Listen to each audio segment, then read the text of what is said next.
aklat po ng Luke chapter 22. Luke chapter 22.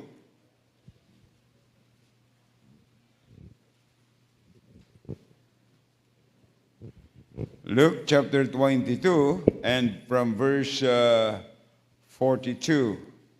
Kung nakuha nyo na po, give me a loud amen. Tayo po yung magsang lahat, basahin po natin sabay-sabay from verse 42 hanggang 44. Okay, basahin po natin sabay-sabay. Ready, go.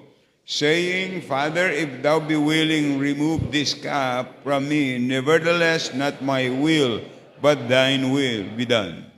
And there appeared an angel unto him from heaven, strengthening him. And being in agony, he prayed more earnestly, and his sweat was, it were great drops of blood falling down to the ground. Panginoon, salamat po sa salita niyo na aming binasa. Patawad po sa iyong mga pagkukulang at pagkasala.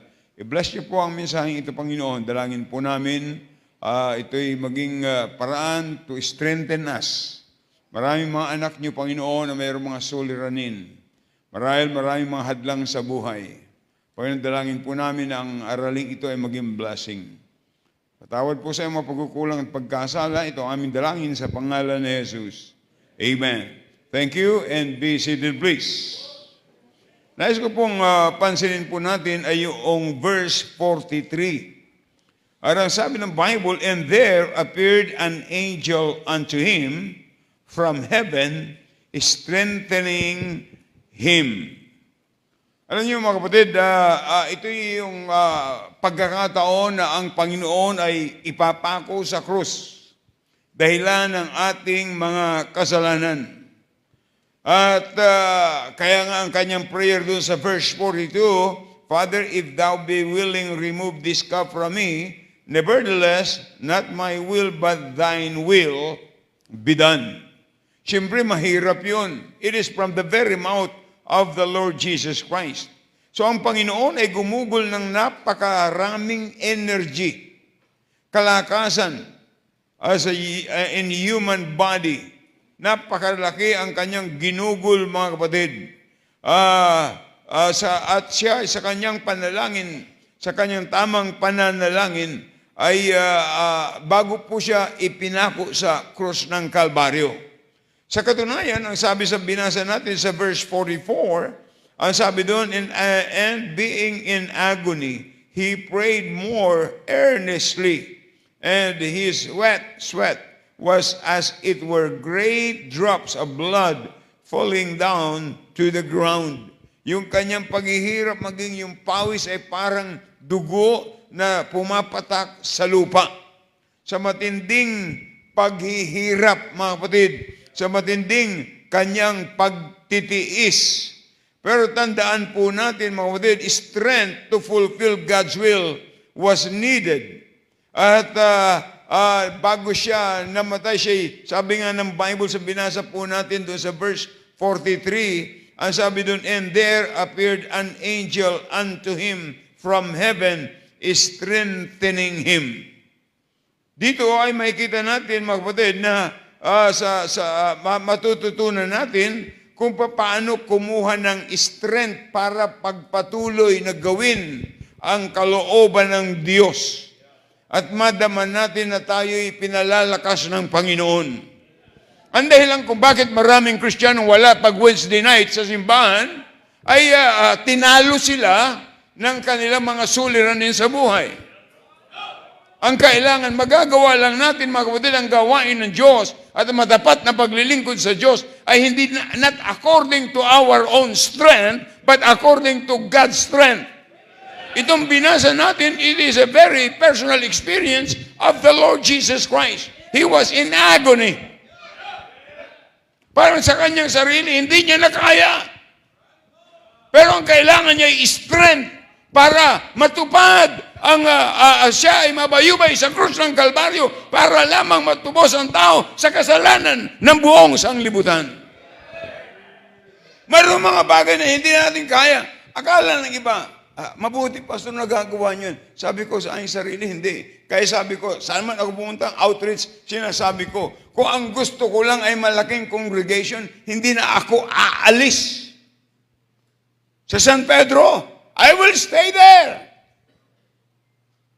But because I want to be a use of God to strengthen Christian.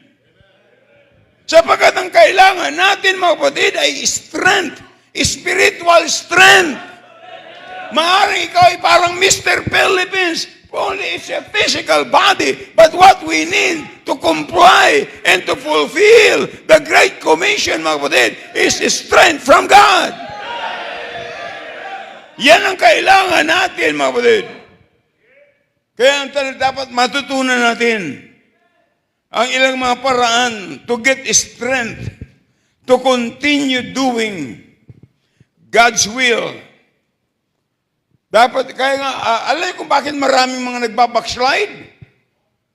They don't have enough strength. Ay, yung isang pastor na nagsabi, pupunta ako sa isang lugar sa Bisaya. In 1 year time, I'm gonna have 1,000 in attendance.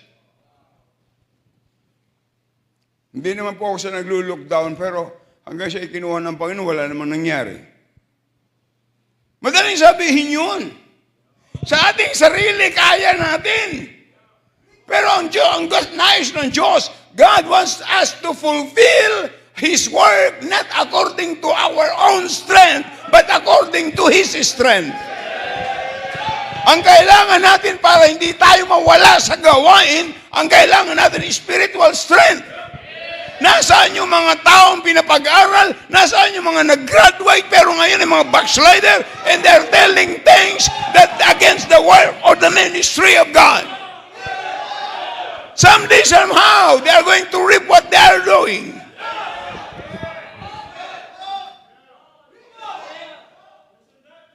Paano tayo magkakaroon ng spiritual strength? Akala yata pag sila'y matalino, valedictorian, magaling sila, secularly, ay God can use them. Sana hindi kung ganun ang basis ng Panginoon. Hindi kinuha ng Panginoon si Pablo. Si Pablo isang mangingisda lamang. Pero bakit siya ginamit? In fact, sabi ng Bible, si Pedro, sabi si Pablo, tandaan natin, siya ay pinakamarunong, but he is the chief of sinners.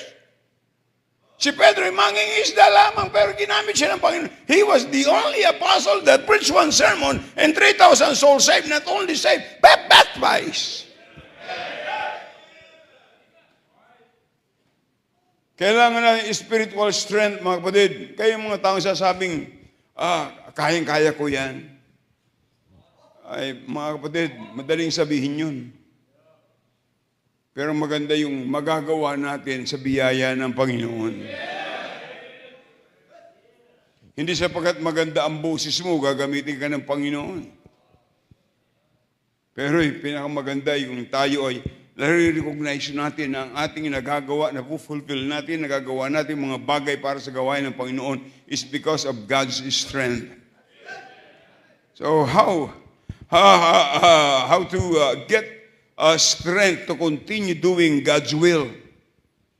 Kaya tingnan, sabi ng Bible, sa binasa natin, na ang sabi doon sa verse 43, and there appeared an angel unto him from heaven, strengthening him. Strengthening him. So, paano natin makukuha itong strength na ito? Number 1, wait on the Lord. Wait on the Lord, because the source of spiritual strength is the Lord. Ano sabi ng Bible?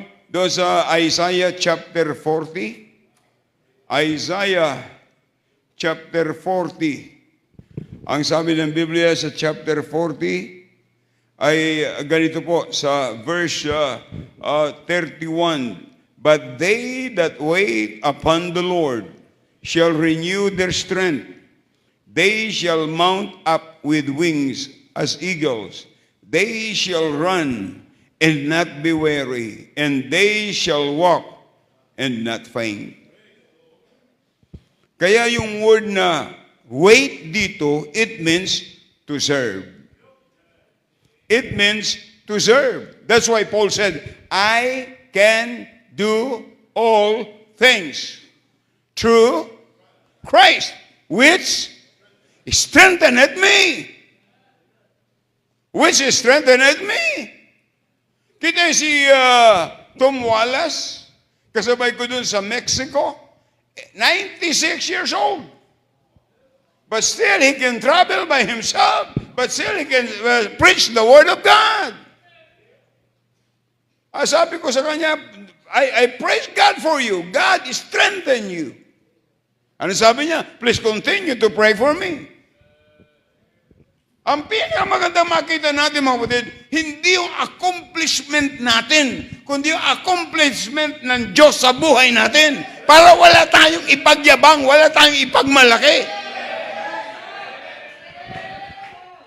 Sapagat ang sabi ng Panginoon, for without me, you can do nothing.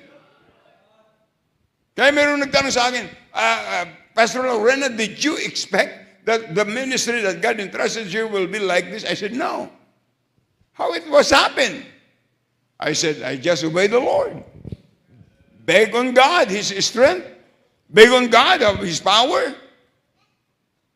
Mga kapatid, lahat ay, alam niyo ba mga kapatid, lahat tayo ay pwedeng, lahat tayo ang disenyo ng Diyos ay gamitin niya sa kanyang gawain. Yan ang disenyo ng Diyos.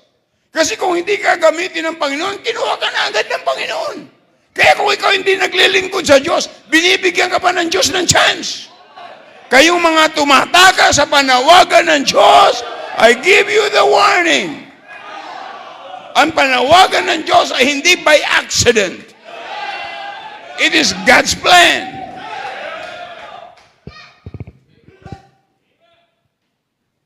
They that wait upon the Lord shall renew their strength. So the word wait means to serve. Why? Because you don't get strength by sitting. You get strength by serving. Sabi ko nga sa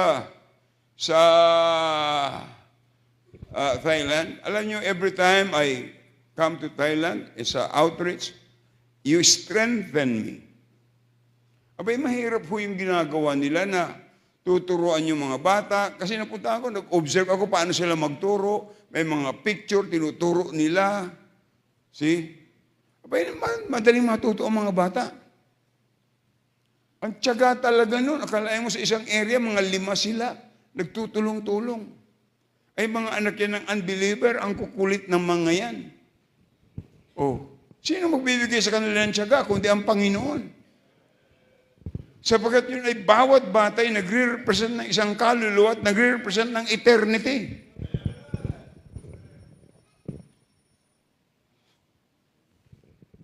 At saka hindi tayo, narito tayo, nauupo tayo, nakikinig, because we want to learn. But we get more strength by serving.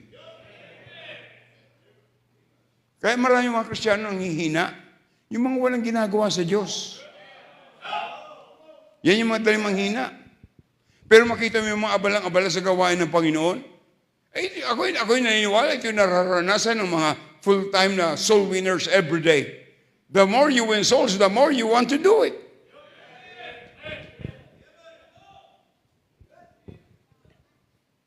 Tandaan po natin mga kapatid, ang nais ng Diyos tayo magamit niya na maging channel of blessing. Oh, alam niyo ba yung tangke ng tubig ay nasa itaas, pero may mga pipe yan na ginagamit para ihatid yung tubig doon sa kinangailangan. Ganon din po, ang nais ng Diyos, tayo ay maging daluyan ng pagpapala para tayo ay makapaglingkod at mag-serve tayo mas para tayong lumakas.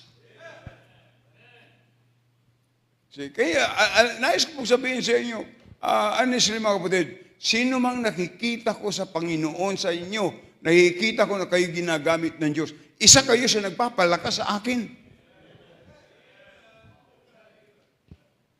Isa kayo nagpapalakas sa akin. Kaya, mga kapatid, wait on the Lord or serve the Lord. Tandaan po natin mga kapatid, napakahalaga na pag ginamit ka ng Panginoon, napalakas mo yung iba, gagamitin din sila para mapalakas yung iba. Amen. Ang God's strength flows through me and to strengthen me. See? Personally. Yan po. Kaya lumalakas kasi ginagamit ka ng Panginoon para palakasin ang iba. So wait on the Lord. Number 2, read God's Word. Read God's Word. Ang sabi ng Bible, sa Daniel chapter 10. And Daniel chapter 10 and verse 19. Ano sabi ng Bible? And said, O man greatly beloved, fear not, peace be unto thee, be strong, ye be strong. And when he had spoken unto me, I was strengthened, and said, let my Lord speak, for thou hast strengthened me. Tayo, ewan ko lang sa inyo, pero pag ako'y nakarinig ng mensahe, at narinig ko, of course, the message is from the Lord, from the Word of God. It strengthened me. Ang salita ng Diyos, magpapalakas yan sa iyo. Yun ang sabi ng Panginoon, I am with you always. I will never leave thee, nor forsake thee. It will strengthen you. Amen. Ang isang rason kung bakit, mga kapatid, kaya kailangan natin ng salita ng Diyos araw-araw para tayo ay bigyan niya ng kalakasan para gawin ang kanyang kalooban. Kaya ang purpose ng Panginoon to strengthen you, not to be proud of it.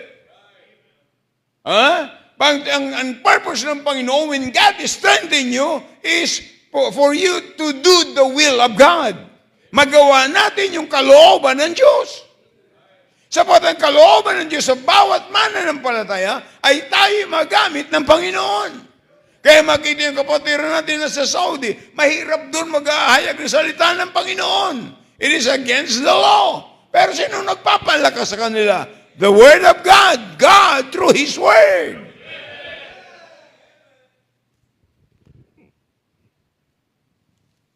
Napakahalaga mga kapatid. Basahin natin ang salita ng Diyos. Sapagkat God's Word gives strength. Sabi ni Daniel. Are you listening? It gives courage. Sabi ni Joshua. Sa Joshua chapter 1. Tingnan niyo po. Joshua chapter 1, verse 8 and 9. Ano sabi ng Bible? This book of the law shall not depart out of thy mouth, but thou shalt meditate therein day and night, that thou mayest observe to do according to all that is written therein. For then thou shalt make thy way what? Prosperous. Then thou shalt have what? Good success. Have not I commanded thee? Be strong and of good courage. Be not afraid, neither be thou dismayed. For the Lord thy God is with thee whithersoever thou goest. Marami kang matatanggap ng pangako ng mga tao na walang katuparan, but I'm telling you, God's promises is true. Pwede mong panghawakan yan. Amen? Pwede mong panghawakan yan. So it gives courage, mga kapatid. Kaya yung pagbulay-bulay ng salita ng Diyos ay nagbibigay ng lakas sa atin. Nagbibigay ng courage para gawin natin. Ang hindi ko maunawaan, anong discouragement at ano yung hadlang ang mga Kristiyano ay wala sa church pag Wednesday night. At yung mga Kristiyano ng mga Sunday morning na hindi nakakabalik ng hapon. What holds them?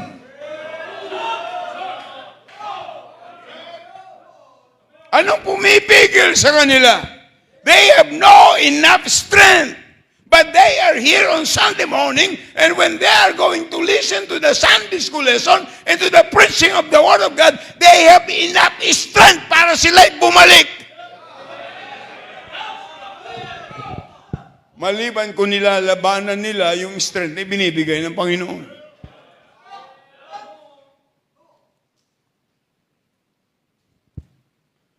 Kaya it gives courage and it builds faith. Yan ay nagbibuild ng ating pananampalataya. Anong sabi ng Biblia? Sa Romans chapter 10. Romans chapter 10 and verse 17. Ang sabi ng Bible sa verse 17, so then faith cometh by hearing, and hearing by. Kaya kung wala kang salita ng Diyos, kaya nga ako'y salamat sa Panginoon na kahit malalayo, nasa ibang bansa, nasa Cyprus, nasa Saudi, sila nasa Israel, sa iba't ibang bansa, sila nakikinig ng salita ng Panginoon. God's work works. Amen? Meron ko isang lalaki na sabi sa akin, Pastor, I am a secret follower of Christian Bible Baptist Church, especially in your area of soul winning. I'm a secret member. That's what he said. Sabi ko, that's fine. As long as it will strengthen you.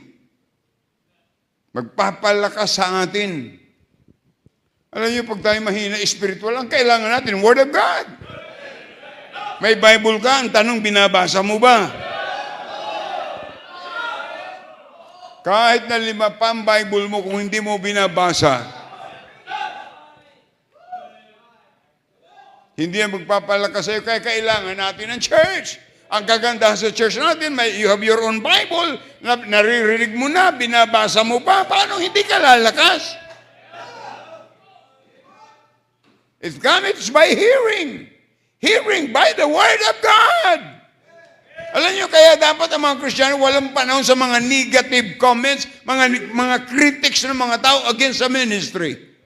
Kaya sila ay nagkikritik sapagkat wala silang ginagawa, kundi mag-critics. Hindi nila alam, they criticize the work of God. And guess what? God has a time for them. So it builds faith. And then God's Word equip us for every good works.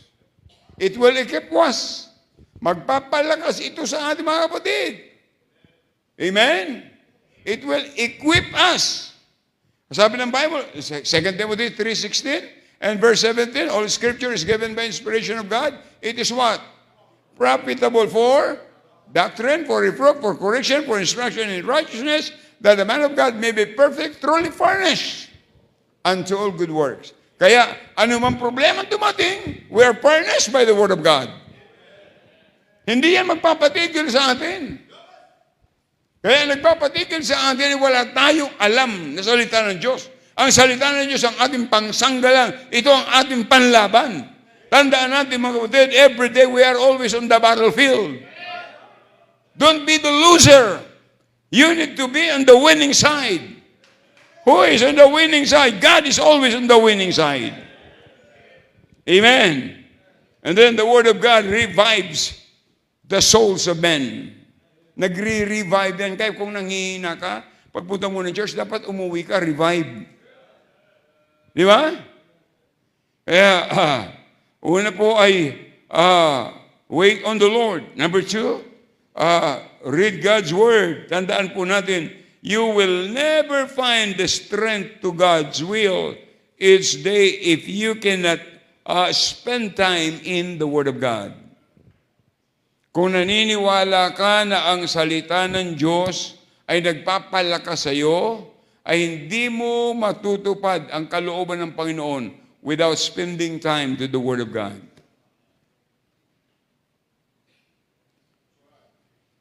Yan ay kailangan natin salita ng Diyos every day. Kung kailangan mo ng physical food para sa katawan mo every day for you to be strong, how much more our soul? We need to be strong in our faith. What we need is the Word of God. Amen? So, paano tayo makakuha ng strength? So, wait on the Lord. Read God's Word. Number 3, pray. Pray. Akalaan mo na ang Panginoon ang pinakang example natin na sinabi po doon sa verse, sa binasa po natin, sa Isaiah, sa Luke, chapter 22, and verse 42, and 3, and there appeared an angel unto him from heaven, strengthening him. Siya po yung nag-pray, at ang prayer niya ay tandaan natin, siya sweating na tumutulo na parang ang bawat patak ay dugo. Wow! Talagang gumugol siya ng panahon. Gumugol siya talaga ng energy. Sa prayer, mga kapatid, not my will but thine will be done. Napakagandang panandali tayo ng ating Panginoon. Tandaan po natin, ang Diyos ay nagpadala ng angel. An angel that always represent the man of God. Pag binasa niyo sa book of Revelation, the 7 angels in the book of Revelation, that is the man of God. Amen. Kaya it represents the preacher. Tandaan po natin, mga kapatid, you will never have the strength that you need to do God's will for the week if you miss the preaching service of your church. Sana po ay nasa puso nyo, kaya tayo hindi nagsasawang pumunta sa church because every time we listen to the preaching, it strengthens you. Yan ay nagpapalakas sa atin, mga kapatid, sa bawat preaching ng preacher. Alam nyo, nakakalungkot kung hindi nakapagpalakas sa iyo. Samantalang maraming nagtitext sa akin, maraming nakakausap ko nung ako'y punta sa Davao. Ay sabi, Pastor, we are watching your program, we are watching, we are listening to your preaching, and we are blessed. And so I said, to God be the glory. That's the purpose of preaching. That is God's Word. Na dapat yan ay magpalakas sa atin. Kaya maraming mga Kristiyano na walang strength sapagkat sila ay tumitigil makinig ng salita ng Diyos. They have more time in social gathering. They have more time to play. They have more time things in this world, but they have no time to listen to the preaching of the Word of God. Tandaan po natin, mga kapatid, ang preaching, yan po ay source na ginagamit ng Panginoon para magbigay ng strength sa bawat nakikinig. Are you listening? Yan po ay binigay ng Panginoon. So, prayer. Prayer is very important. And then number 4, listening to preaching. Listening to preaching. Kaya mahalaga na tayo nakikinig sa preaching. Amen. Alam nyo, nakakalungkot yun. Kaya sabi ko sa mga ushers, lalo yung nasa likod, bantayan nyo. At kung natutulog, may karayom dyan, turukin nyo. Oo. Kung pupunta ka ng simbahan para matulog, namasahe ka pa. Pastor, hindi man ako namasahe. Sinusundo ako. Ay, pambihira. Sinundo ka para matulog? Nakakasira ka ng simbahan. Oh, pumunta ka simbahan para sumimba. At ang tamang pagsimbay, nakikinig ng salita ng Diyos. Oh, lalo pagka Sunday morning, Sunday afternoon, my goodness, nakakalungkot yun. Iiwanan yung bahay nila para matulog lang sa church. Samantalang pag sila, pero ang nakaganda naman doon ay naka-dress up sila. Parang nagsimba. Para lang. Oh. Kalahin mo yun, naka-dress up para matulog. At kung yung nakahiga, ay parang hindi na yung tulog. Kaya, mga kapatid, mahalaga yung nakikinig ng salita ng Diyos. See? Pakinggan natin lagi ang salita ng Panginoon sapagkat siya nagpapalakas sa atin. Huwag natin pakinggan yung chismis. Yung chismis galing yan sa impyerno na pinadaan sa mga Kristiyano o sa mga taong mga chismos at chismoso. Oh. Kasi yan ang sumisira sa gawain. Amen? And then, number 5, strengthening others. Para ikaw ay lumakas, magpalakas ka ng iba. Amen? At alam niyo, sa ating pakikinig pala, ang kailangan natin ay teachable heart. Alam niyo, meron nakikinig, nilalabanan yung preaching. Ang tanong ko, kung magpalit kaya sila, yung may nagpipreach, tapos kinakalaban niya sa upuan, kung magpalit kaya sila, ano maririnig ng mga tao? Hindi na iniisip yun, Ang kitid ng pag-iisip. At alam nyo, ang purpose niyan hindi para makinig. Ang purpose niyan nandyan ay para mag-criticize. Wala akong tao nakitang nagkikriticize ng salita ng Diyos na pinagpala ng Diyos. Ilang libo na po ang mga nagkikriticize. Kaya nga ang King James Version, Bible, kinikriticize ng mga tao. Patay na yung mga nagkikriticize, ang King James andito pa rin. You cannot criticize, but you cannot change the power of the Word of God. Amen? Kaya, tignan nyo, ang sinabi ng Panginoon kay Peter sa Luke chapter 22. Luke chapter 22 and Luke 22 and verse 32. Ano sabi ng Bible? But I have prayed for thee, that thy faith, what? Fail not. And when thou art converted, what? Strengthen thy brethren. Ibig sabihin, kung converted ka, ibig sabihin nun, may natutunan ka, binago ka, napalakas ka spiritual. Palakasin mo yung iba. Kaya meron tayong testimony time. Ang testimony, hindi mo sasabihin yung mga hinanakisyon sa buhay mo. Ang sasabihin mo, how the Lord bless you. See? Yun ang sasabihin mo. Para ako nga, sabi ko sa inyo, yung makita ko nung Sabado, yung mga teachers, school teachers sila. Pero, akita nyo, sabi ko, pumunta sila doon para magtrabaho, pero ang blessing sa kanila, binigyan sila ng church na kung saan sila pwedeng pumunta. Pero ayun, samantalang pwede sila magtrabaho, karagdagan sa kanilang sweldo, pero sila nagbabahay-bahay sa mga tithe houses para ibahagi ang salita ng Diyos, imbitahin yung mga bata, at true na yung mga bata, sa pamagitan ng mga bata, yung mga magulang, ay makabot sa tunay ng mga pananampalataya. Yung si Brother Joe, ano siya, Thai. Mayroon siyang lupa sa Chiang Mai City. Kung sa Pilipinas, para yun ang bagyo.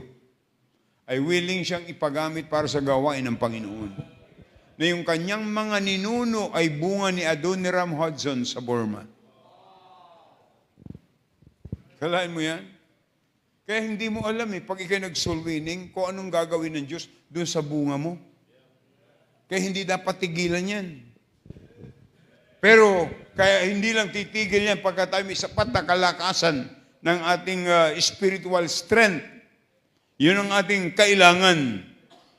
Amen?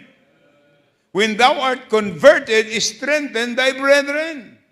Kaya ka inilagay ng Panginoon dito, hindi mo para panghinain ang kapatid mo.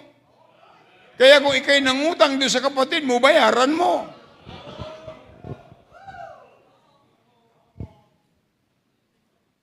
Ba't tayo napunta doon, Ha? Kaya,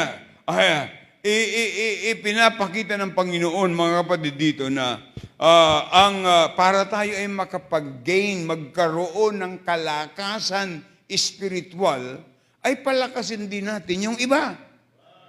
Ako sinasabi ko sa inyo, kung yung ano yung ginagawa niyo sa Panginoon, ikaw isang ginagamit ng Diyos, ang ibig sabihin ng Panginoon, I need to continue serving Him. Why? Look at these people who are serving God. You strengthen the preacher. Amen? Para yung missionary, nasa mission field, na maraming nananalangin sa kanya, maraming tumutulong sa kanya, it strengthened him. Para mapalakas. Sana tayo, mga kapatid, tayo maging daan para magpalakas ng Kristiyano, hindi para magpahina. Ang nakalulungkot, kung sino yung mga matatanda ng Kristiyano, sila ang nanlulupaypay. Na hindi sila nakakapagpalakas, nakakapampahina. Mga kapatid, sa simbahan, wala ditong elite people. Lahat tayo pantay-pantay. Amen?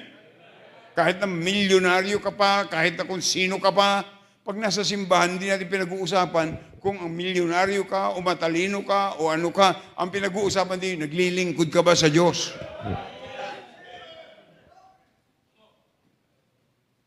Yan ang pinag-uusapan, mga kapatid. See? Si Peter, he did not get strength by sitting. He get strength by helping others who needed strength. Amen? Kaya napakahalaga. Ang Bible, tingnan nyo. Kahit yung Luke chapter 6, verse 38, ano sabi doon? Give, and it shall be given you. Oh, para ikaw'y bigyan, magbigay ka. Hindi sinabi nun, humingi ka muna para ikaw'y magbigay. Hindi ka, give and it shall be given unto you. Sapagkat hindi ka sasabihin ng Panginoon kung wala ka. At huwag natin kalimutan, lahat ng nasa ating galing sa Kanya. Amen? Kaya, baka akala mo, ang pakiramdam mo, hindi mo kailangan ng strength para ikaw ay magpatuloy. Tandaan po natin, in tough times, ang kailangan po natin ay spiritual strength. And that spiritual strength is from God. God will give you the strength you needed if you want to continue serving Him. Amen? Talagang ikaw ibibigay ng Panginoon pag ikaw nagpatuloy. And the last one, spend time with encouragers. For you to strengthen, spend time with encouragers. Ang sabi ng Bible sa Deuteronomy chapter 3 verse 28. Tingnan yung sabi ng Biblia. Puntahan po natin. Deuteronomy chapter 3 verse 28. But charge Joshua and encourage him and strengthen him, for he shall go over before these people, and he shall cause them to inherit the land which thou shalt see. Tandaan po natin, mga kapatid, kailangan po natin ng mga encouragers. Tingnan nyo, si Moses, in-encourage si Joshua. See? In-encourage si Joshua. Samantalang si Moses hindi nakarating ng promised land. Pero si Joshua, he was able to reach the promised land. Si Elijah, hindi siya nakaranas ng physical death. Pero, bago siya umakyat sa langit, in-encourage niya si Elisha. Ano sabi ni Elisha? Hiningi sa kanya, Elijah, give me the double portion of your spirit. Bilangin mo kung ilang miracles ang ginawa ni Elijah at doble ang ginawa ni Elisha. Bakit? Pinalakas siya ni Elijah. Mga kapatid, kung tayo po'y magpapalakas sa isa, kaya nga sabi ng Bible, we need to strengthen one another. Hindi ho mag-away-away. Naglilingkod ka sa Diyos. Alam niyo mga kapatid, ako hindi ko pinapakialaman kung ano mang sinasabi nila laban dito sa gawain na ito. My job is to preach the Word of God. Wala akong kaaway. Ang kaaway ko lang ang jablo. Amen. At ang aking pong panalangin ay yung kung sino may mga nagkikriticize, sana'y baguhin ng Diyos ang kanilang puso at sila ay mapalakas spiritual para sila ay makapaglingkod sa Panginoon. Hindi sila gagamitin ng Diyos sa kanilang paninira sa iba. Sila ay nauupo at sila ay nagkukumperensya at may nakalagay pa, disciple of whom? Kalay mo yan? Discipler ni kung sino man yun. Ha? Mga kapatid, hindi yun, pag nagtipon-tipon, dapat tayo ay magpalakasan, hindi magpahinaan. Hindi magpalakasan ng galit, kundi magpalakasan spiritual. Amen? Kaya, yung encouragement ni Moses, God used it to strengthen Joshua. Kaya kung gugugol po tayo ng panahon sa mga tao para mag-encourage mga kapatid, it always help to build, to strengthen other people. Amen. Kaya makita nyo si Paul. Sinong ini-encourage ni Paul? Si Timothy. See, Paul encouraged Timothy. I'm here tonight to encourage you to serve the Lord.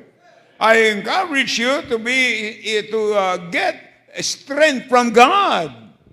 Amen? Kaya lang, siya lang ang source ng strength. Kasi pag titingnan mo yung ibang tao at madi-discourage ka. Kaya sabi ng Bible, looking unto Jesus, the author and the finisher of our faith. Tayo papalakasin ang Panginoon, mga kapatid. Kaya nga, we need to encourage others. Kaya tingnan nyo, last verse, Hebrews chapter 10. Ito yung sabi ng Bible. Hebrews chapter 10. And verse 24 and 25, ano sabi ng Bible? And let us consider one another to provoke unto love and to good works. Kaya kung magpuprovoke ka, yung pag-ibig. Amen? At sa gawain ng Panginoon. Para magawa natin yun, sabi sa verse 25, not forsaking the assembling of ourselves together, as the manner of some is, but exhort one another, and so much the more, as ye see the day approaching. Tandaan po natin, mga kapatid, we need to encourage others to strengthen the church. To strengthen the church. Para tayo ay lumakas. Kaya ano magpapalakas sa atin? Doing the will of God. But what we need is the strength from God. Paul said, I can do all things through Christ. I can do all things through Christ. Who strengtheneth me? Mga kapatid, dapat tayo maging encouragement sa iba. Maging encouragement sa iba. Ang kailangan natin, mga kapatid, ay spiritual strength. Alam nyo, pag ikaw ay spiritually strong, kahit na gutom ka, parang hindi ka gutom. Pero sabihin natin, ikaw ay napakalakas, busog ka lagi, sobra sa pagkain, pero you are weak spiritual, I'm telling you, manghihina ka. Kung ikaw ay anak ng Diyos. Kaya doon tayo po sa nagpapalakas sa atin. Anyway, God is also the source of physical blessing and spiritual blessing. But God wants to use you to strengthen others. Yung testimony natin, yung ugali natin, ayun ay pwedeng gamitin ng Diyos magpalakas sa iba. Ano ang kondisyon ng ating spiritual life, mga kapatid? Ano ang kondisyon ng ating spiritual life? Ilang tao ang nakausap natin for salvation last week? Ilang tao ang ating nabigyan ng babasahin? Ilang tao ang ating naipag-pray?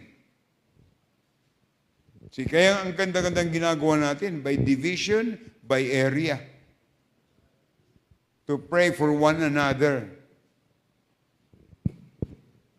Ikaw ang nakakaalam niyan at saka ang Panginoon. How is your personal relationship with God? Ano yung personal relationship mo sa Panginoon? Are you a strong Christian? Well, maraming beses tayo mahina. That's why we need spiritual strength. And the source of it is God. By serving Him, you will never make yourself strong by sitting, but by serving. Read God's Word. Pray every day. Listen to preaching. Strengthen others. and spend time with encouragers. Tayo po yung magsayang lahat.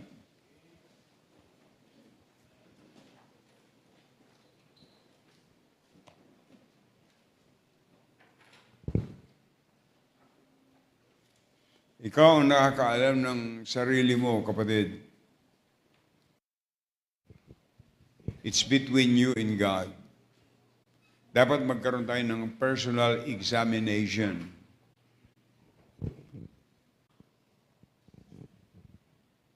Am I strong? Do you serve God? Mga kapatid, ang panahon mabilis. Kami yan, no? August na, sa Sunday. August na. Ang bilis tumakbo ng panahon. Nakakalungkot. Nalulungkot pag nababalita pang wala sa church, gawa ng kanilang, sila ay nakapagtapos na, sila nagtatrabaho na, iniwanan na ang simbahan, iniwanan yung pamilya. That's sad. Nakakalungkot yun.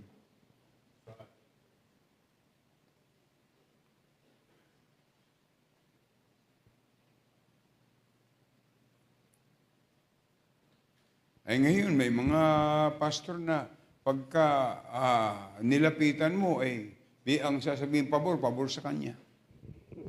Umalis ka na sa simbahan niyo, punta ka na dito. Hindi ho ganun. Kaya ako, pagka hindi member natin, hindi ako nag-a-advise. Ang lagi kong tanong, alam ba yan ng pastor mo?